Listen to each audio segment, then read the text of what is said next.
Hello everyone and welcome to PTI at SBC. I'm Dylan Paul here with Nicholas Slane and Mitchell Bernstein.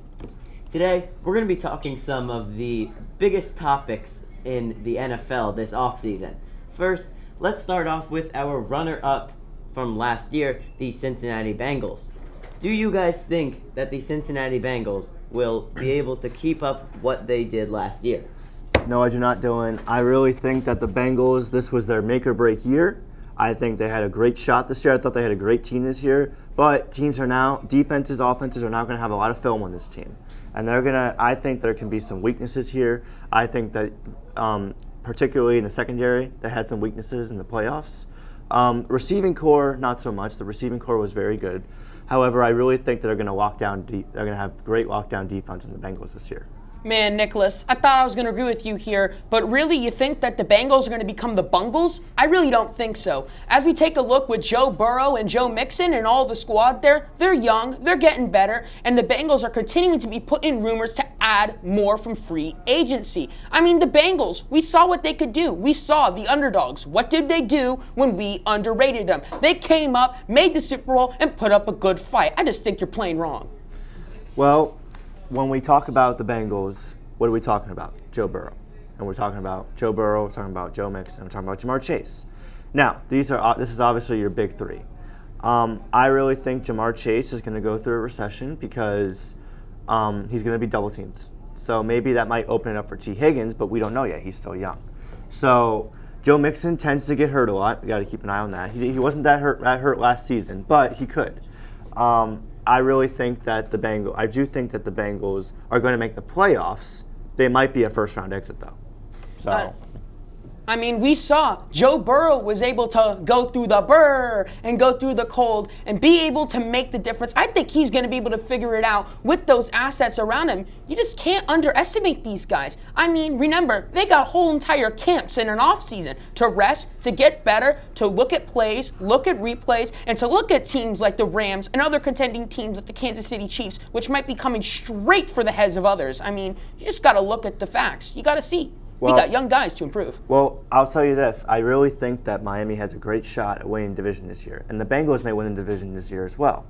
So if you put them up against each other and you put Buffalo in the wild card and maybe they end up with Cincinnati, I don't think Cincinnati will beat Buffalo. All right, good discussion there, guys. Now, let's move into our next topic, which is the former 5th overall pick quarterback for the Miami Dolphins, Tua Tagovailoa.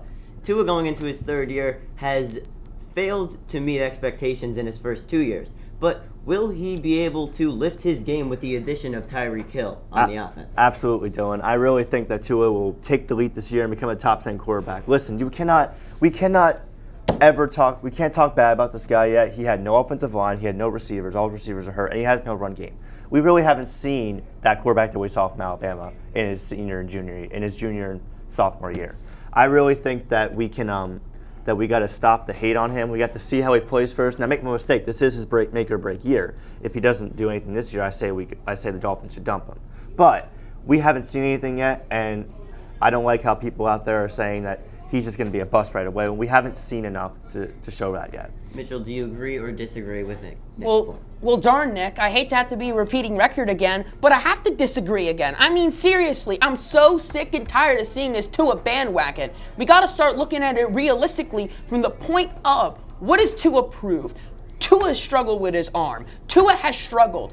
I don't think Tyreek Hill's going to make a difference. You can't run your way all the way to prove that your quarterback is going to be some great guy that responds to the fact that he was a 5th pick. I just can't get on that bandwagon. Well, let's understand this. When you have a fractured rib and a fractured core, and you're still recovering, this is the first year that he's going to be fully recovered. I think that he still chucks it down the field 40 yards. Jalen Waddle, please, this guy can throw. A lot of these NFL quarterbacks can throw. I think that we're just putting a lot of hate on Tua because he's not Justin Herbert, which he's not Justin Herbert. Justin Herbert is a ton better than Tua, I will admit it. But I think that we are comparing Tua way too much to Justin Herbert, though. And we're comparing Tua way too much to people like Aaron Rodgers, Carson Wentz. People who have just already made it in this league. We just expect them to be like that right away. Justin Herbert, great for the Chargers. He came out right away and he balled out. Tua might need some time. And now he's finally got what he needs. He's got his offensive line. He's got his top 5 defense. Let's not forget that. He's going to have some help. And he's now got Tyreek Hill, who really with this whole offense, you really can't guard one single person on this team. There's just so much speed and so much height. Nicholas, just like I said earlier, I'm so sick and tired of this recovery crap. We see it. We've seen OBJ play through injuries. That's no rightful excuse for the fact that Different player, Tua, though. It's a different player, but you know what? You got to understand one thing. You got to have that mental mindset. And I don't believe Tua has it in him to get in the clutch. We saw what OBJ and others can do. How dare you put Tua in the same breath as Justin Herbert? You cannot do that. Justin Herbert is a proven quarterback for the Chargers and has completely shown it. I say he's a proven quarterback. You say he's a proven quarterback. I did say that. You can't put Tua in the same breath as people like Burrow, and you can't put him in the top. Good points from both of you guys, but unfortunately that is all the time we have here today. Again, I'm Dylan Paul here with Nicholas Slane and Mitchell Bernstein. Thank you for tuning in to PTI on SBC.